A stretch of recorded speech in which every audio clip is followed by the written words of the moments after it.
খাওয়ার বাঙ্গরে আমরা সকাল থেকে আপনার কোন প্রার্থীর এজেন্ট ছিলেন? ও বোলিং অফিসার। তাহলে আপনার কোনো প্রার্থী খাওয়া দেয় নাই? প্রিসাইডিং অফিসার খাওয়ায় নাই? নিজের খানা নিজে নিয়ে আসছেন? রুটি নিয়ে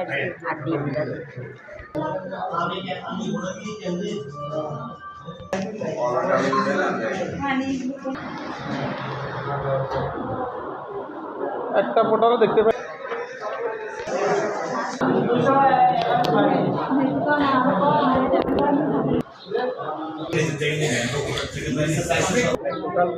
আরে ভাই